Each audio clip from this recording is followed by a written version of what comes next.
predestinaste a mi espíritu en amor.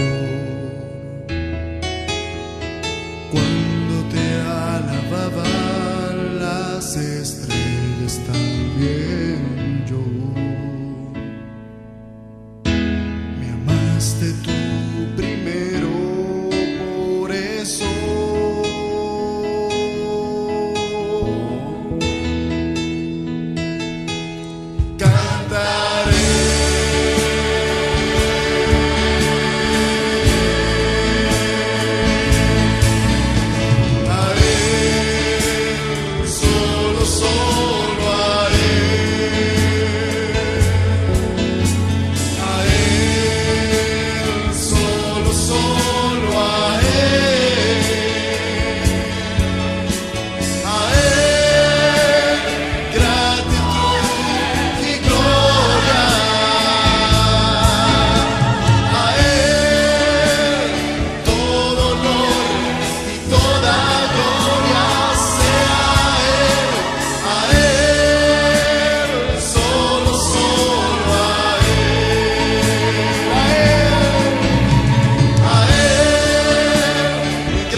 solo a Él, solo a Él,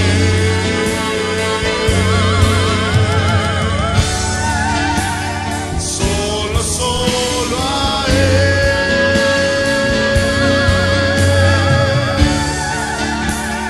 solo a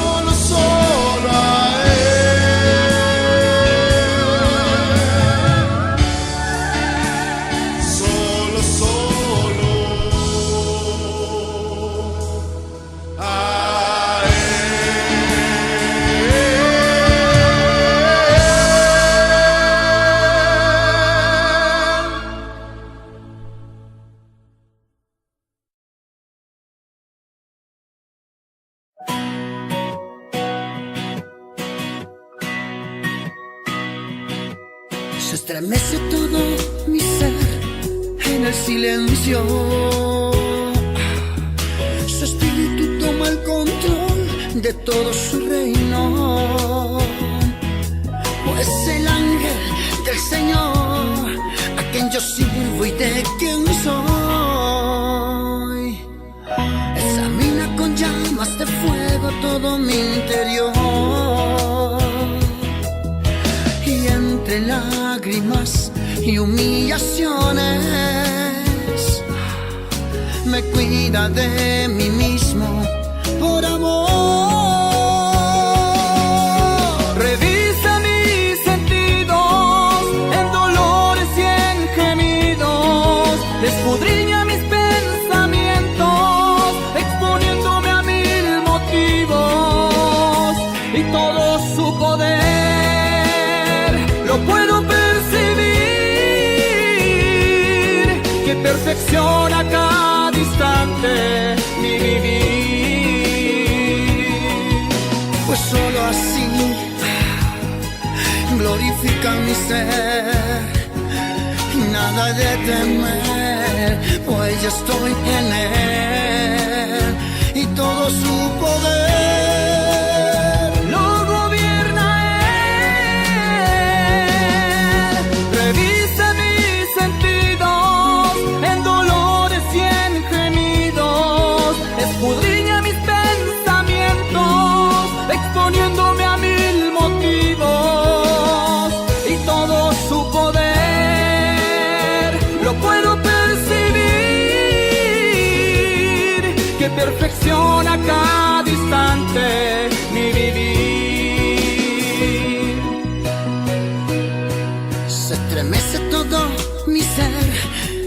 silencio. Su espíritu toma el control de todo su reino. Pues el ángel del Señor, a quien yo sirvo y de quien soy, examina con llamas de fuego todo mi interior. Y entre lágrimas y humillaciones me cuida de mí mismo por amor.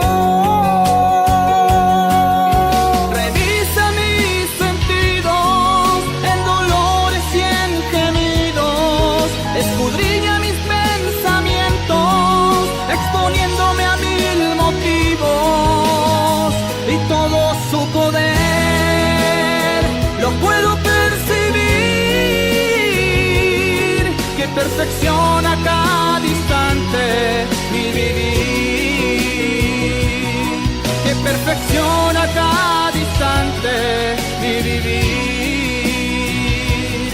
que perfecciona cada instante mi vivir.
cómo habla.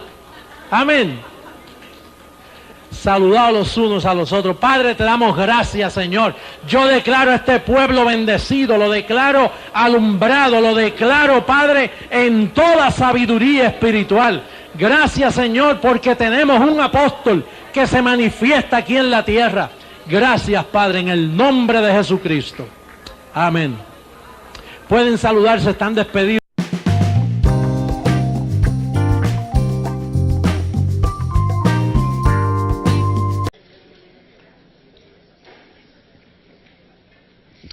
Sabes que estaba pensando yo cuando entré ahora que yo hubiera querido ver más gente aquí. ¿Verdad que sí? Está lleno, ¿no? Y como que el Señor me decía, José Luis, esta es la mamá. Y tiene muchos hijos por el mundo entero, donde hay miles de personas congregándose. Así que la mamá cuando pare mucho, ¿verdad? Como que está cansadita a veces, ¿eh? Pero yo recibo que ustedes son una madre contenta, ¿ah? Y agradecida, ¿verdad que sí? Amén. Qué bien, pues buenas noches a todos ustedes y a todo el mundo del internet que me está viendo. Los amo mucho y tenemos una palabra maravillosa para ustedes, así que les invito a tomar nota, a tener su libreta de apuntes, porque tenemos un tema maravilloso. Como siempre, Dios nos da un buen tema que nos hace pensar y nos lleva a escudriñar bien la palabra del Señor. Estaba leyendo hoy yo a Daniel, leí varios capítulos y estaba leyendo como esa estatua que se levantó con cabeza de oro y pecho y muslos de bronce y de hierro, y entonces dice que los dedos de la gran estatua eran de hierro y de barro. Entonces era una estatua grandísima y esa estatua representa las religiones del mundo. Lo único que esa estatua, su fundamento, aunque es una estatua grande porque las religiones han crecido, ¿verdad que sí? El mundo religioso ha crecido por todas partes del mundo, pero sus pies, al tener barro, el barro con hierro no mezcla. Y entonces muy pronto colapsa, ¿verdad? Muy pronto cae. Porque dice que Dios, gracias Quintero, Dios cortó una piedra, hijo de hombre, y esa piedra que hijo de hombre trajo, logró derribar la estatua. Y esa piedra es este ministerio, que va a derribar, porque ese fundamento estaba cosido con hierro y barro. Entonces el fundamento tiene que tener solidez, y la solidez está en la gracia.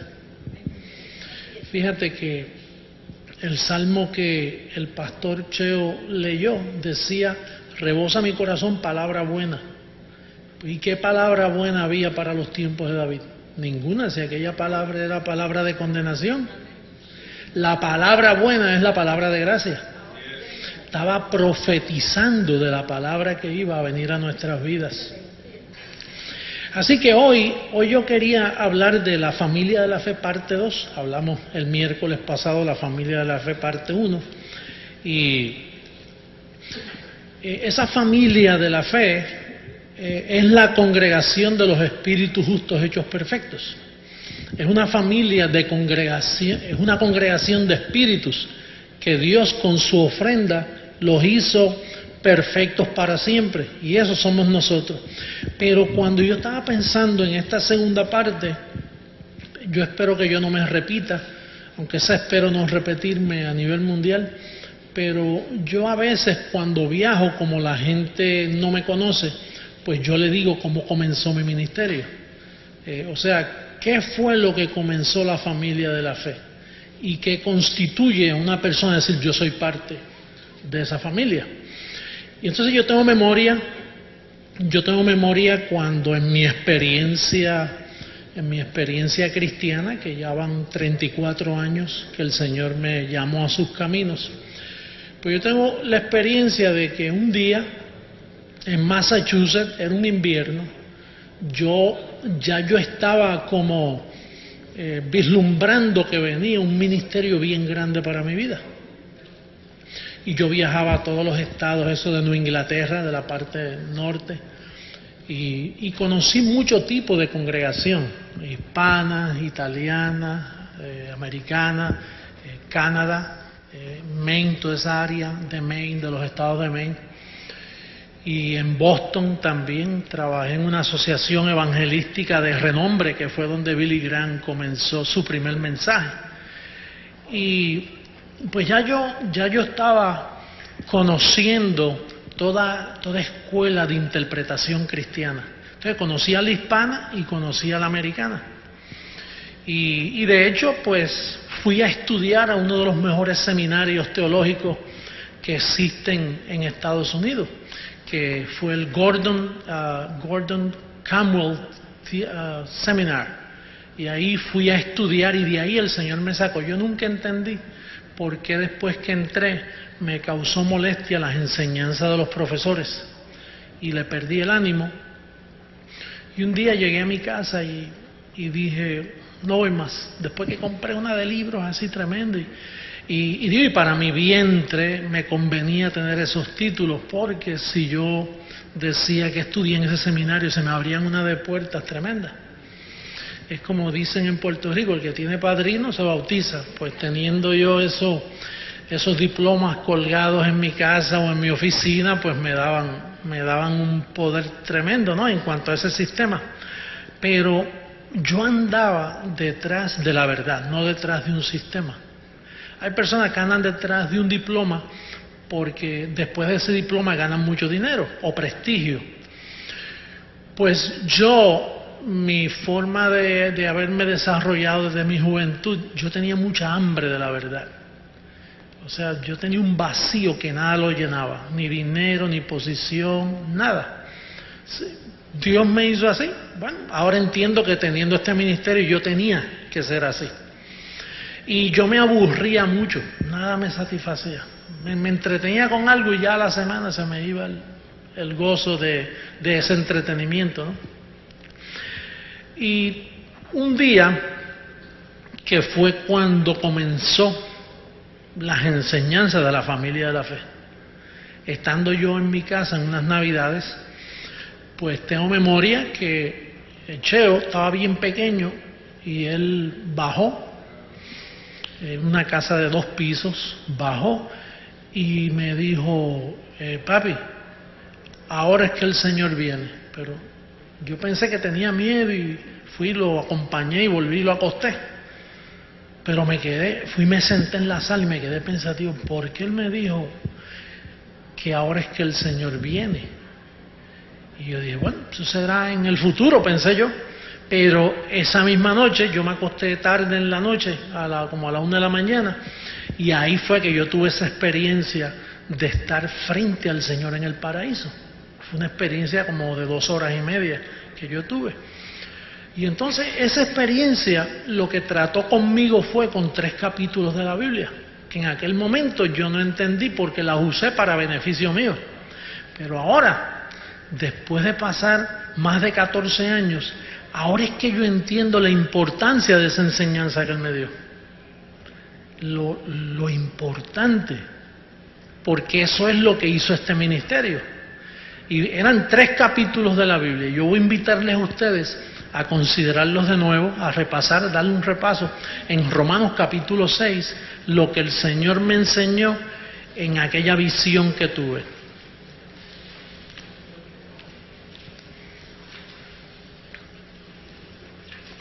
Romanos capítulo 6. Estas enseñanzas constituyen cuál es la verdadera familia de la fe y quién no es la familia de la fe. Y si usted está asistiendo a un ministerio donde la enseñanza le da los beneficios de una familia, especialmente una familia de fe. Fíjense, Romanos capítulo 6. Yo quiero confesarles a ustedes aquí en Miami y delante del mundo, y no miento cuando digo esto, que cuando el Señor se me apareció yo no le vi el rostro, pero yo sabía que era el Señor. Y entonces cuando se me apareció en forma de maestro a discípulo, me dijo: siéntate y lee. Y si yo dijera que me enseñó algo diferente a lo que está escrito, entonces usted debe preocuparse y decir: espérate, este hombre puede estar inventando. Pero este ministerio, el Señor comenzó a enseñarme cómo yo edificar donde Pablo dejó el fundamento. Entonces eso le garantiza a usted que yo no soy un falso apóstol. Porque si usted ve que todo lo que yo enseño está encima del fundamento, usted dice: tranquilo, malo que se salga de ese fundamento y diga que cogí un viaje por allá a un monte y les revelaron la epístola 15, 16, 17, pues entonces hay preocupación. Porque usted debe ocuparse en saber dónde usted está visitando. Usted sabe la gente que están siendo engañada. La gente los engañan fácil. Después que usan la Biblia, con la Biblia los engañan. Lo primero, una persona que está engañada no conoce pactología, no divide, no traza viejo pacto, nuevo pacto. Y no aclara bien las enseñanzas, doctrinas de gracia, doctrinas de ley, sino que un falso ministerio, usted lo conoce fácil, cuando se mezclan los dos pactos. Tan pronto se mezclan, ahí hay un poquito de levadura, leuda la masa. Pero para su garantía, por eso es que una de las cosas que el Señor me dijo: mira, la gente que yo traigo a ti, ya yo los traigo preparados. Por eso usted ve que nosotros no usamos mecanismos como llene esta hojita para hacerlo miembro. Nosotros no utilizamos nada de esto. Las personas vienen, escuchan, se quedan si quieren, se van si quieren. Porque no podemos manipular para crecer. El crecimiento, dice el apóstol, que el crecimiento lo da Dios. Y lo que nosotros somos es porque Dios lo ha hecho, porque ciertamente yo nunca he manipulado, ni he dicho: no, por favor, tienen que creer en esto, porque si no Dios los va a matar a palos en una esquina. Yo nunca he utilizado ese mecanismo. Casi siempre las pláticas nuestras van bautizadas en amor y se explican las cosas, ¿no? Pero yo quiero que tú consideres de los labios de Jesucristo. Y cuando yo digo de los labios de Jesucristo es porque Él fue quien me enseñó esto. Porque nadie ha enseñado así en 2000 años. Y esto es histórico lo que estamos haciendo. Y los hermanos que me están escuchando por el internet, esto es historia pura, porque nunca, jamás en la historia de la iglesia cristiana se había enseñado una enseñanza tan fácil pero tan escondida. Dios la escondió para revelarla en estos últimos días. Mira lo que dice el capítulo 6, verso 1. ¿Qué pues diremos? ¿Perseveraremos en el pecado para que la gracia abunde? En ninguna manera, porque lo que hemos muerto al pecado, y hago señalamiento, cuando yo leí porque lo que hemos muerto al pecado, el Señor mismo me dijo: ¿tú entiendes estar muerto al pecado? Y bueno, sí, estoy muerto, pero ¿tú entiendes lo que eso significa? Antes tú estabas vivo al pecado. Así me decía por nombre el Señor, me decía: antes, José Luis, tú estabas vivo al pecado, pero cuando yo di mi vida en la cruz del Calvario, yo te coloqué a ti muerto al pecado. Por lo tanto, tú eres impecable, a ti no se te puede hallar en pecado porque estás muerto. En el Viejo Testamento tú estabas vivo al pecado. Tú hacías sacrificio, el sacerdote hacía sacrificio y se te perdonaban los pecados en ese día. Pero al otro día es como podar el césped, que tú podas el césped de tu casa y al otro día ya tú empiezas a ver y a la semana creció el césped. O vas donde el peluquero y te corta el pelo y a la semana hay que cortarlo de nuevo. Pues en el viejo pacto había sacrificio por los pecados del pueblo, pero temporero. Entonces el Señor me decía: José Luis, si tú estás muerto al pecado, tú no puedes perder la salvación. Porque para tú perder la salvación hay que hallarte en pecado. Pero si yo te coloco muerto al pecado, entonces no se te puede hallar en pecado. Tú eres impecable. Ahora, ¿cuándo se había oído eso en la historia? Usted me ve que todos los ministerios, aún los que te hablan de gracia, ellos te ven todavía vivo al pecado. Oh, no, sí, estamos bendecidos, hermano. Creemos en lo que ustedes enseñan y predestinados y todo. Pero si se te halla en pecado, te pierdes.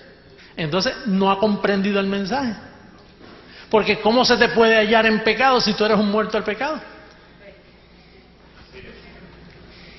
Es como si las autoridades de Estados Unidos buscaran a un hombre que cometió un crimen y le reportan que el hombre lo mataron, está muerto. ¿Qué hay que hacer con el caso? Archivarlo, hay que cerrar el caso porque no es que está muerto. No le pueden cobrar más impuestos, no le pueden cobrar más las cuentas, no se puede hacer más nada con él porque está muerto. Entonces, si tú no entiendes el término muerto, tú estás fuera de la familia de la fe. Porque la fe es exactamente eso, te está diciendo que tú estás muerto al pecado, pero si tú piensas que todavía tú pecas y que se te halla en pecado y que Dios está bravo contigo porque tú estás en pecado, entonces tú no eres de la familia de la fe. Y me da lástima, tengo que declarar que todos los ministerios cristianos por el mundo están huérfanos, no tienen padres porque no tienen familia. Imagínese un muchacho que usted encuentre por ahí y le dice, ¿quiénes son tus padres? Yo no sé. ¿Y cuál es tu apellido? Yo no sé tampoco. Me dice, ¿quién tú eres? Porque yo soy un huérfano. Ahora si tú dices, yo tengo familia. ¿Y de qué familia tú eres? De tal familia. ¿Y qué apellido es? De tal. Ah, bueno, entonces tú tienes una familia. Pues si tú no entiendes que tú estás muerto al pecado, que la iglesia, la familia de la fe, Cristo murió con el propósito de colocarla muerta al pecado, para que el pecado jamás vuelva a tocarla. Entonces tú eres parte de la familia de la fe. Ese es el mensaje.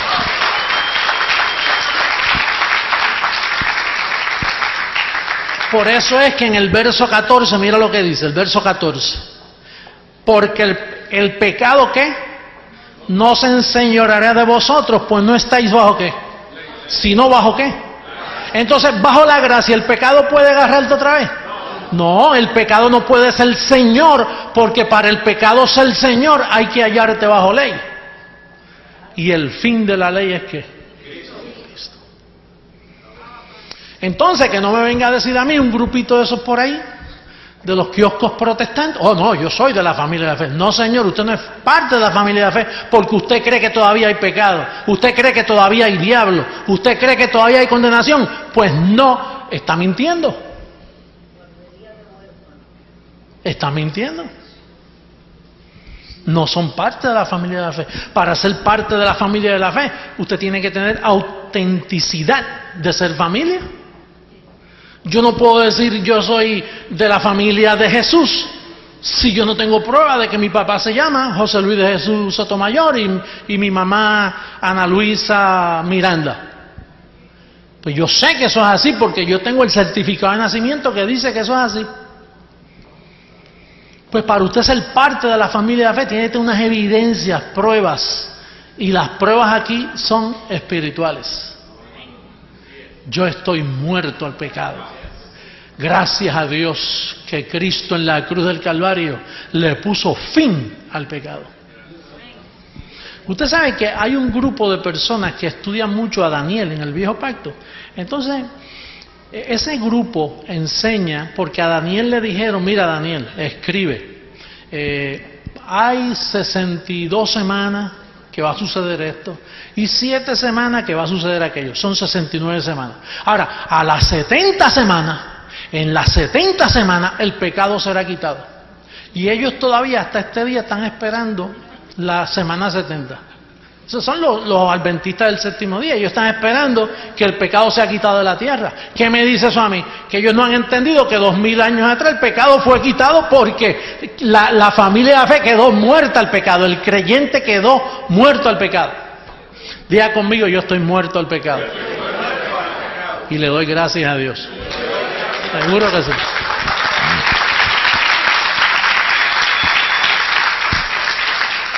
Casi siempre, ¿usted sabe por qué este tema quedó oscuro por 2000 años? Porque la mente se mete y dice, pues si yo estoy muerto al pecado, entonces yo tengo una tarjeta de crédito aquí para pecar. Una tarjeta de crédito, pero el límite es, no esa de $5,000, no, una tarjeta esa de millones. Entonces yo vivo como me da la gana y como no hay pecado. Y desgraciadamente la gente tiene mentes laboratorios, siempre están pensando, bueno, Dios dice eso, pero aunque Dios diga que yo estoy muerto de pecado, sí, pero también hay que pensar, y qué tal entonces si mi marido, si mi novio, si mi aquella, si mi hijo, si... Entonces usted se pone a meterle argumentos a la verdad de Dios. Eso es altercar con Dios. Si Dios dice que usted esté muerto al pecado, diga, gracias papá, se acabó. Déjele los resultados al Señor. Por eso es que Pablo dice en capítulo 6, verso 1, mira lo que dice. ¿Qué pues diremos? ¿Perseveraremos en el pecado para que la gracia abunde? ¿En cuántas maneras? Pues diga, cuando alguien le diga a usted, mira, ustedes enseñan ahí que salvo siempre salvo y que no hay pecado. Cuando le traen esos argumentos, diga, mire, no es que nosotros enseñamos ahí, es que el Evangelio dice que nosotros, la familia de la fe, estamos muertos al pecado. A nosotros no nos interesan otros argumentos. El único argumento que a mí me interesa es el que Dios dio. Y está escrito, lo demás, punto, se acabó. Dios lo dice, yo lo creo, anda a hacerlo. Esa es la decisión. Eso es lo que constituye usted un verdadero creyente, firme. Mire, si yo llego a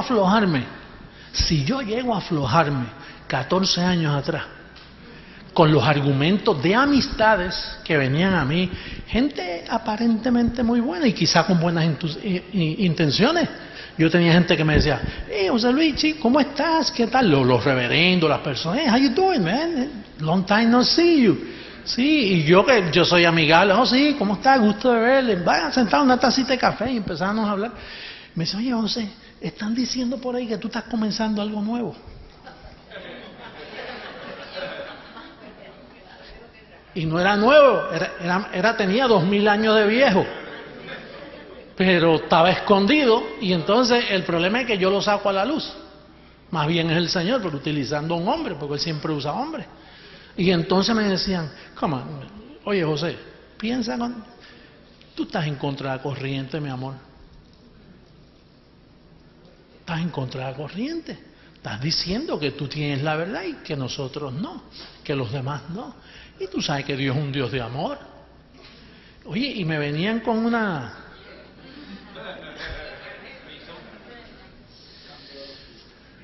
Entonces yo decía, fíjate, yo no estoy diciendo eso. Yo lo que estoy diciendo es lo que está escrito. Ahora, si lo que está escrito te hace pensar a ti que yo digo que yo soy el único que tengo la verdad, ese es tu problema. Pero yo tengo que decir lo que está escrito. Está escrito que yo estoy muerto al pecado y eso no me lo va a robar nadie. Y mire, yo me tuve que mantener firme porque me quedé solo, la familia mía nada más, pero de los demás, muchachos, me miraban como un pájaro extraño. Y tenían razón, porque tú sabes lo que es los 2000 años.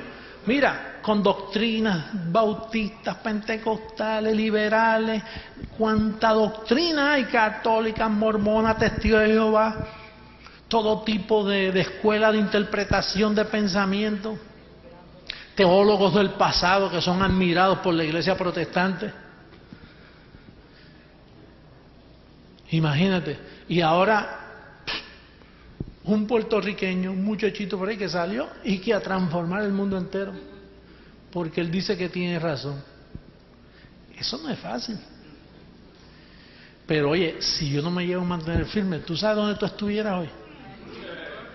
Tú estuvieras hoy con una mente, Dios mío, mira, no voy más a la iglesia porque ya que... Así que la gente se descarrían de las iglesias y no van más. Hoy tú no estuvieras reinando en vida. Pero yo tuve que mantenerme firme porque este es el fundamento de la familia de la fe.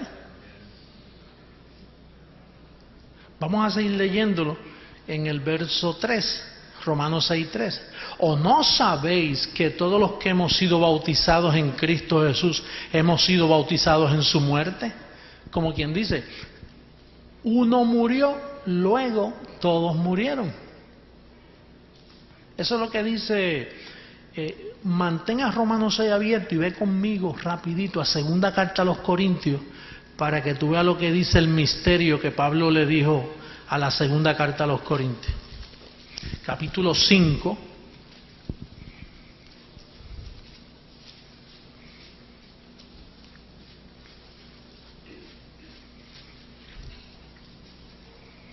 En el verso 14 mira lo que dice, para que entiendas qué significa bautizados en su muerte. ¿Lo tenemos todos? Dice, porque el amor de Cristo nos constriñe, pensando, no haciendo, esto es pensando, ¿sabes? Aquí todo está en la mente. Volvemos a lo mismo, a la mente. Pensando esto, que si uno murió por todos, ¿qué pasó? ¿Luego qué? La iglesia cuando Cristo murió quedó muerta, todos los elegidos y escogidos del mundo quedaron muertos al pecado. Tú no ves que cuando Él muere ya no hay oportunidad de agarrarlo en pecado. Cristo pudo haber pecado antes de morir, pero después que murió y resucitó, ya el pecado no puede con Él, porque ya Él venció la muerte. Pero entonces Él te imputa esa bendición a ti. Dice, bueno, si a mí ya el pecado no me puede agarrar, a José Luis tampoco. Si a mí el pecado no me puede agarrar, tú tienes que decir, y a mí tampoco. Diga conmigo, a mí tampoco. Decir que a ti no se te puede hallar en pecado. Vete, dile eso al pastor donde tú visitabas. Dile eso a los líderes conciliares del mundo que me están escuchando ahora mismo. Vete, que me escuchen, que crean estos 15 minutos que yo llevo hablando. Si creen esto, se les cae el kiosco al piso, porque ellos todas sus doctrinas están envueltas en que hay pecado para la iglesia. Ellos han blasfemado y han tenido por inmunda la sangre del pacto. Yo les digo y les advierto a ellos que me están escuchando ahora mismo, esa iglesia, esa preciosa iglesia con ese coro tan bonito que canta, han blasfemado y han tenido por inmunda la sangre del pacto de Jesucristo. La han pisoteado. Esa es la blasfemia que han hecho contra el Espíritu Santo. No haber creído que el pecado fue quitado y seguir predicándole a la iglesia como si fueran pecadores. Bendecido, ustedes no son pecadores. Aun cuando todavía hacen cosas que no son muy agradables al Señor, pero no se les puede acusar de pecadores. Usted lo que siembra cosecha, y si se porta mal, cosecha mal, pero hallarlo en pecado, hallarte en pecado a ti, entonces Cristo murió en vano. Esto es lo que constituye una verdadera familia de la fe. Si no, son impostores, son familias fraudulentas. No son iglesias, no se pueden llamar iglesias, tienen que llamarse sinagoga, porque en la sinagoga era donde se hacía el sacrificio por el pecado, porque allí había pecado. Pero en la iglesia del Señor Jesucristo, que Él murió y pagó y derramó su sangre para lavarla, para santificarla, no puede haber pecado, entonces no es iglesia. ¿Usted me está entendiendo, mi bendecido hermano? Mira, si tú entiendes esto que hemos hablado hasta aquí, no hay quien te engañe. Porque todas las religiones poseen un engaño. ¿Tú sabes cuál es? Que hay pecado. Que se te puede hallar en pecado. Ahí viene la misa el domingo, en todas las catedrales del mundo, la misa es un recordatorio del pecado. Cuando el cura está haciendo ahí su sacrificio y las campanitas y cogen la copa y la limpian y empiezan, tú sabes, con cuando dicen Ave María purísima, sin pecado, Santa María sin pecado concebida, ruega por nosotros pecadores. Usted está diciendo, ¿y qué hizo Cristo 2000 años atrás? Mira, esto es de vino muerto lo que estamos hablando aquí. Mira que Lutero escribió 95 tesis y las clavó en unas puertas del templo allá en Alemania. Aquello es un pellizco de ñoco al lado de lo que estamos hablando en esta noche. ¿Usted ha visto un ñoco pellizcando? Pues aquello no fue nada. Esto sí es una tesis. Que no clavarlas en unas puertas, clavarlas en la mente de los elegidos por todo el mundo.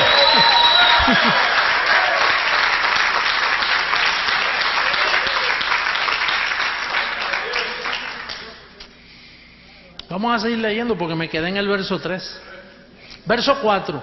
Porque somos sepultados juntamente con Él para muerte por el bautismo. Fíjate, te ven sepultado ya. Dios te ve sepultado. Dios ni vivo te ve en la carne, imagínate. Te ve muerto y después te sepultó también para que no haya dudas. Dice, sepultado juntamente con él para muerte por el bautismo.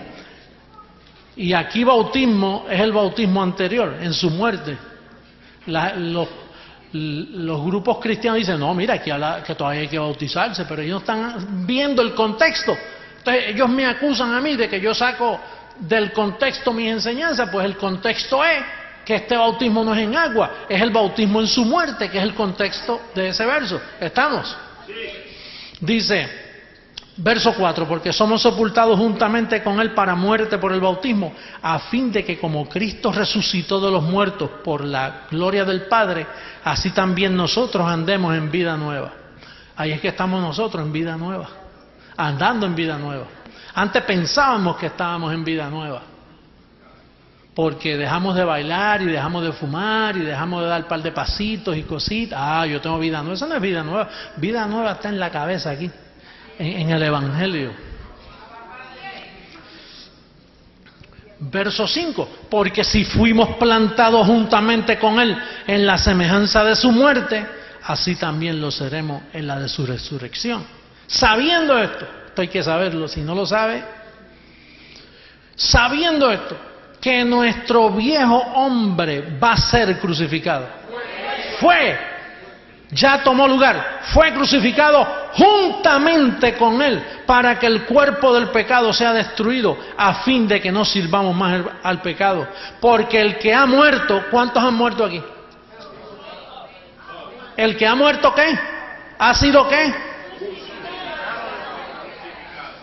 ¿Usted entiende la palabra justificado? Que usted es culpable, pero el juez dice, queda justificado. Alguien queda libre.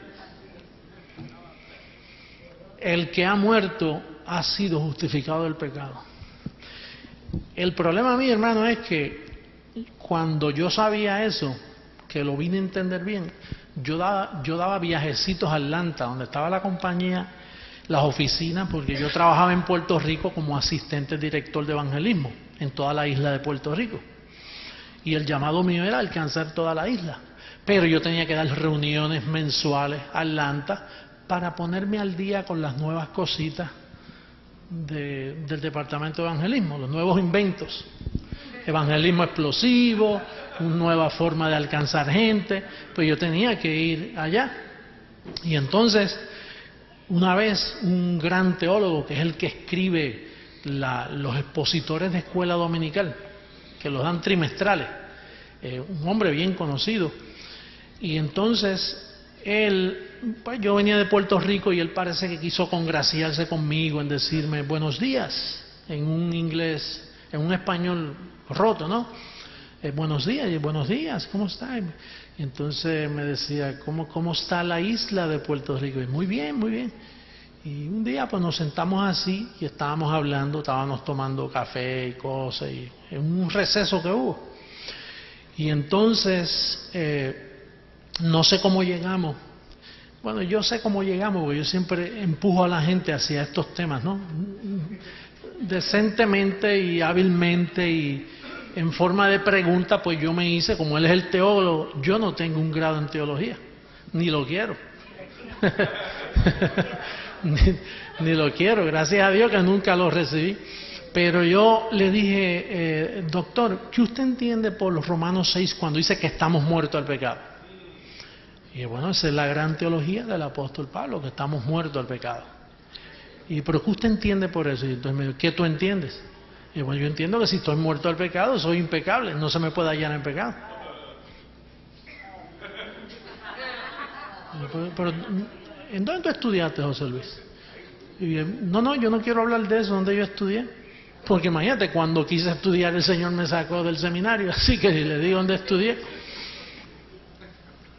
Y entonces yo vengo y le digo, no, yo lo que quiero decir es que si yo estoy muerto al pecado, le puse un ejemplo, es como un individuo que muere, que ya no le pueden cobrar impuestos. Pero ¿dónde tú aprendiste eso? Si yo le dijera que yo lo aprendí del que él le está sirviendo, él está sirviendo a Jesucristo, pues al que él le sirve me lo enseñó. Pero si yo le digo que fue Jesucristo, me llama blasfemo. Él no lo va a creer.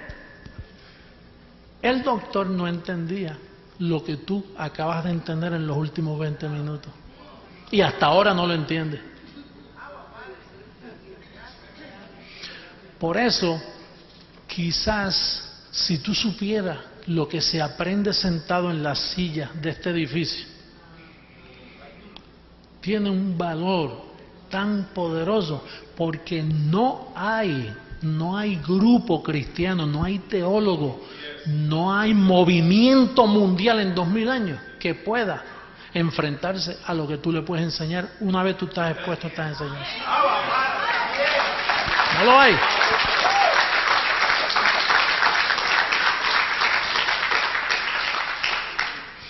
Imagínate, yo te estoy hablando a ti de unos tesoros que si tú los conoces, te conviertes en un personaje especial sobre la faz de la tierra. Tú eres una persona muy especial. Imagínate que tú puedes comenzar en tu país, allí donde estás. Yo conozco esto, se lo voy a decir a un grupo, y a un grupo, como le pasó a Josefa Pichón. Josefa Pichón es una optómetra de Riohacha, Colombia, y ella pues, le encantó esto, sí. Oh, que le encanta. Entonces pues se lo dijo a alguien, y entonces ella pues se entusiasmó y comenzó a reunir gente. En el último viaje habían ¿cuánto echó? 200 personas. Como 200 personas había en el último viaje que echó fue allá. Y entonces ya una vez me dijo, apóstol, mire, yo tengo un grupo que necesito que usted envíe un pastor. Y yo dije, pero ¿cómo que un grupo? Y bueno, se me están reuniendo un grupazo de gente ahí, pero hace falta un pastor. Usted no puede enviar un pastor. Y, pero ¿quién es el que formó eso? Bueno, yo. Y dice, pues, frente a mí está el pastor que tú buscas. Y ella es la pastora hace varios años allí. Usted no ve que es que la gente piensa que un pastor se hace, no nace. Nadie puede ser un pastor, nadie puede ser un líder. Usted viene alambrado ya de fábrica para hacer lo que usted es. Y si lo es, lo es. Y si no lo es, no trate tampoco porque no le va a salir. Pues entonces la iglesia fue justificada del pecado. Por eso es que se llama la familia de la fe. Porque en fe ella cree lo que Cristo hizo por ella, por la iglesia. Entonces después el Señor me enseñó Romanos 7. Yo estuve con el Señor en esa visión como 2 horas y media, ¿verdad? Pues prepárese para 2 horas y media. ¿Cuánto faltan? Salimos ya a las 12. Estoy acortando, pero usted sabe cuántas veces Él me repitió esto. Me lo repitió de 8 a 10 o 12 veces, no me acuerdo. Yo sé que me cansé, que cuando me decía, ok, volvamos a Romanos 6, verso 1. Entonces yo, por dentro de mí, yo decía, ojalá no me lo enseñe más, que ya yo lo aprendí. Pero me lo repetía y ya yo tenía miedo, porque no es que eso es una visión.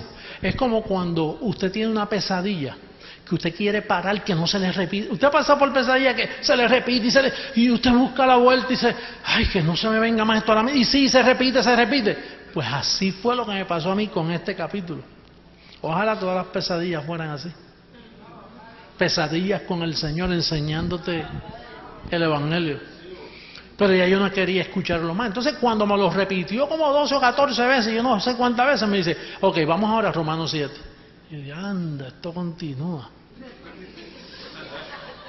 Era tan real, así mismito como yo te estoy hablando. Entonces Romanos 7, mira lo que él me leyó, dice, pero ahora estamos libres de la ley, por haber muerto, diga muerto, por haber muerto para aquella en que estábamos sujetos, de modo que sirvamos bajo el régimen nuevo del Espíritu y no bajo el régimen viejo de la letra.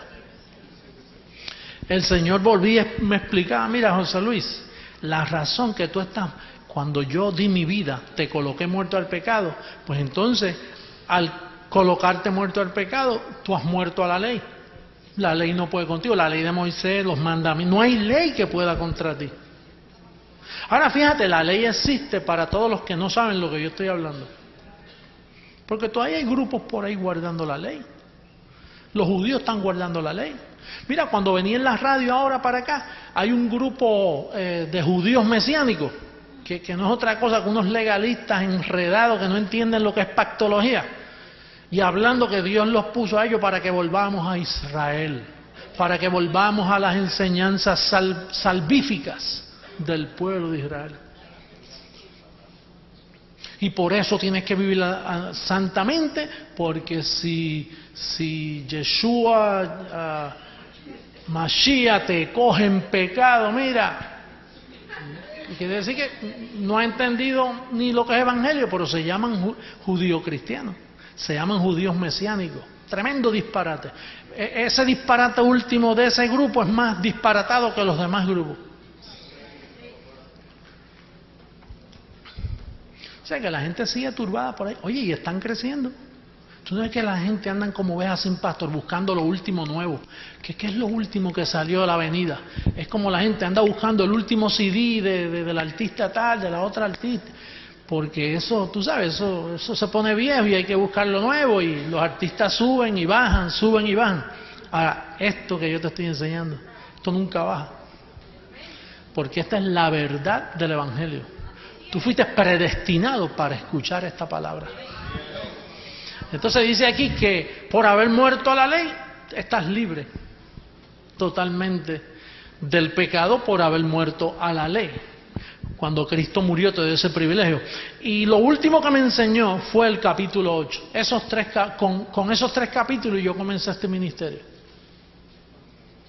Con esos 3 capítulos. Y estuve como 4 años predicando esos 3 capítulos porque yo no sabía más nada de la Biblia. Después de tantos años en la iglesia yo no sabía nada no me atrevía ni leer otro capítulo. Cuando yo entendí Romanos 6, 7 y 8, después yo no me atrevía a predicar de más nada. Y no, hasta que Él no me explique lo otro, no lo toco porque no ve que está contaminado con las enseñanzas anteriores. Yo tenía que renovar toda mi enseñanza. Rompí todo, tiré todo al piso, todo lo de lo viejo, no, ni lo toqué. Bota esas porquerías que tiene, que todo eso está contaminado. Libros de que yo iba a la librería y encontraba esos libros, esos cuadernos bellos con letras de oro. Profundidades del cristianismo. Y no estaban ni en la orilla, que en lo profundo.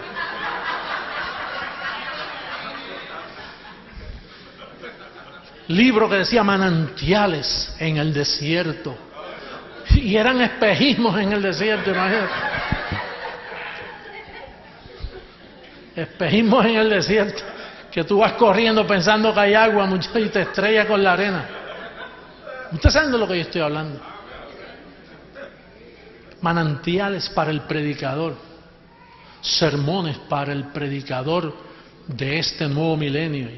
Unos librazos, yo... Cuánto dinero cogía, me compraba esos libritos, porque así yo los ponía en mi librería y me sentí importante. Cuando alguien llegaba y dice, oye, este hombre estudia. Basura. ¿Tú sabes lo que Pablo lo llamó? Estiércol. Dice, todo lo tengo por basura para ganar esto, para ganar la gracia y el conocimiento. Pues yo comencé de nuevo con Romanos 6, 7 y 8. Y mira lo que aprendí de Romanos 8. En el verso 2 dice, porque la ley del Espíritu de vida, esta no es la ley de Moisés, esta es la ley del Espíritu de vida. La ley del Espíritu de vida en Cristo Jesús me ha librado de la ley del pecado y de la muerte. Y tú sabes lo que me decía el Señor, José Luis, no es que te va a librar, por eso es que nosotros enseñamos aquí, cuando entramos en algo en el tiempo presente, nosotros siempre decimos, ¿te va a librar? No, me ha librado. Y los ponemos ustedes a repetir eso. Porque el Señor me hizo eso a mí. Así que estamos calcando al Señor con eso. Él me decía, José Luis, no es que te va a librar, es que ya te libró. ¿Y de qué te libró? ¿De la ley de qué? Del pecado y de la muerte. Dice, porque lo que era imposible para la ley, por cuanto era débil por la carne, Dios enviando a su Hijo en semejanza de carne de pecado, y a causa del pecado condenó al pecado en su carne. ¿En qué? En la carne. O sea, la ley del Espíritu de vida condenó al pecado en tu carne. Y yo me acuerdo los ejemplos que yo daba para aquellos tiempos, estoy hablando muchos años atrás. Yo decía, hermano, mire, una persona que se porta mal en la sociedad y comete un crimen, lo pueden coger y matarlo. Como aquí en la Florida, que por un crimen te pueden matar.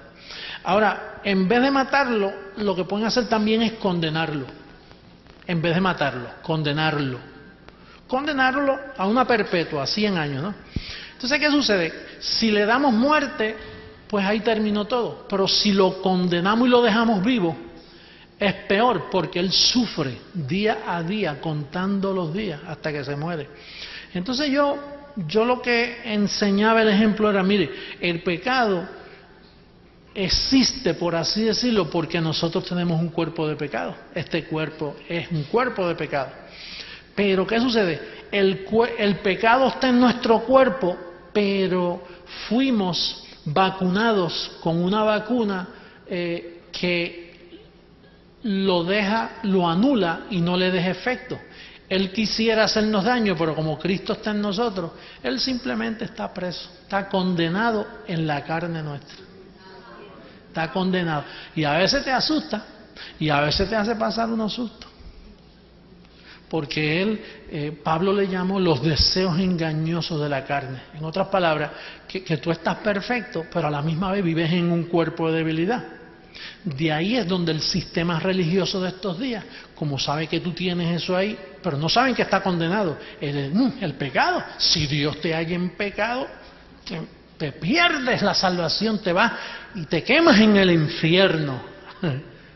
Pero ellos no saben que está condenado. O sea, que ellos están tratando con un criminal que está preso, pero cierran las puertas de la casa pensando que esta noche llega. Él está condenado.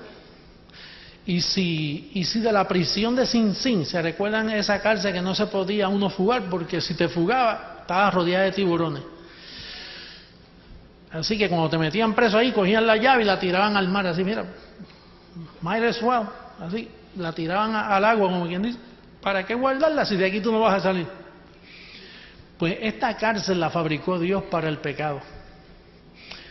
Por una leve tribulación momentánea, en lo que un día nos visten nuestros cuerpitos de incorrupción, y entonces ya se acabó la lucha contra los deseos engañosos y contra las debilidades que nos acechan, contra el sufrimiento, la tristeza, todo lo que toma lugar aquí en la tierra, que lo entristece a usted y le causa problemas. Pero ya la victoria es nuestra, porque usted está muerto al pecado. Diga conmigo, la familia de la fe está muerta al pecado. Ya no está en pecado, porque el pecado fue quitado del medio. Por eso entendemos mejor ahora a Colosenses 2:11. Y con esto terminamos. Colosenses capítulo 2.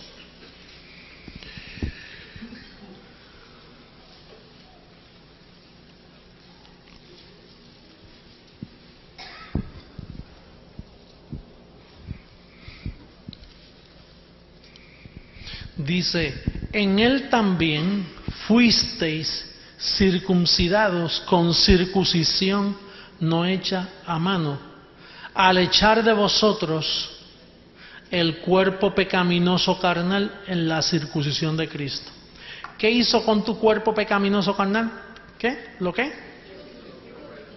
Lo echó. ¿Tú sabes cuál es el problema?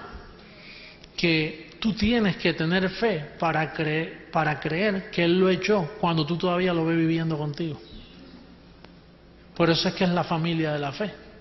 Porque la familia de la fe es la certeza de lo que se espera y la convicción de lo que no se ve. Entonces tú no ves que te lo echaron fuera.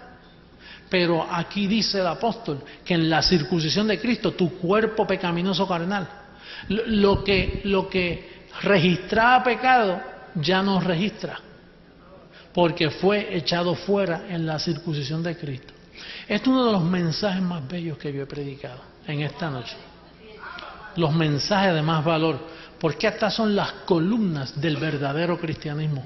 Cualquier otro mensaje que tú escuches que viola los principios que yo he hablado en esta noche, se constituye en una apostasía, en una herejía y en un falso evangelio. Así que para el mundo del internet que me está escuchando,